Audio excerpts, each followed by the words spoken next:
Begini Tur, Pak D cerita sedikit sejarah Mahabharata. Alkisah pencarian Wahyu Cakraningrat oleh Raden Abimanyu, putra Arjuna, Raden Lesmana, Mandrakusuma, putra mahkota kerajaan Hastina, dan Raden Sombo, putra Prabu Kresna. Dalam hati saya begitu mendengar kakak sepupu saya ngomong begitu, saya bilang here we go. Sang Pak D mulai cerita hal yang menyamakan situasi dengan anak remaja di depannya ini, yaitu kebetulan anak saya. Dia melakukan framing communication. Sang Pak D melanjutkan kisahnya. Ketiganya sama-sama berambisi menjadi raja. Untuk itu mereka harus bertarung dan mendapat gelar Wahyu Cakraningrat. Namun mendapat Wahyu Cakraningrat tidaklah mudah karena sejumlah syarat harus dipenuhi agar Wahyu Cakraningrat itu majing atau sejiwa dengan satria terpilih. Adapun syarat yang harus dipenuhi adalah mampu handayani atau berbuat baik kepada rakyat, berpegang pada kejujuran, mampu memberikan teladan, mampu memberikan rasa tentram kepada rakyat, mampu memberi kasih sayang kepada rakyat, mampu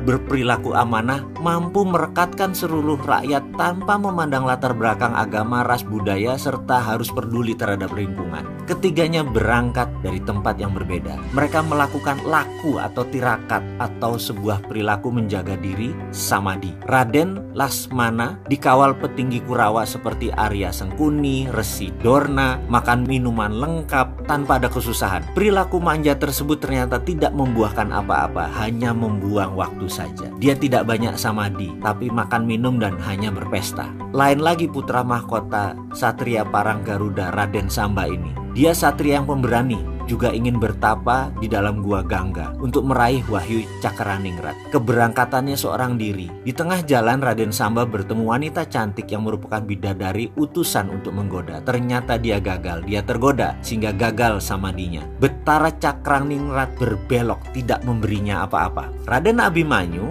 atau nama lain Raden Ongkowijoyo, sebelum berangkat dia bertanya pada Punokawan, Semar Gareng Petruk Bagong yang merupakan bini sepuh yang bijak. Dia mendengarkan nasihat para Punakawan yang keturunan Betara Narada, yaitu Eyang Semar, di mana dia mendapatkan wejangan bahwa Betara Cakraningrat selalu mencari dan mencari kurungan kencana yang bersih lahir batin, yang cerdas, tahan godaan, yang tahan fitnahan, yang sepi ing pamrih rame ing gawe, berbudi luhur, jujur, dapat dipercaya, mempunyai kesabaran tinggi dan kepekaan sosial yang tinggi. Wahyu Cakraningrat adalah hanya untuk orang yang gigih. Itulah yang dilakukan Abimanyu, yang akhirnya dia dapatkan kurungan kencana itu. Karena wahyunya itulah akhirnya dia jadi Raja Hastina, Raja Amarta, Raja Indraprasta, semua disatukan di bawah Panji sang Raja Putra Abimanyu setelah perang Baratayuda berakhir bernama Parikesit. Begitu kira-kira cerita wayang singkatnya Mas Fatur. Mudah-mudahan kamu paham dongeng Pak D ini.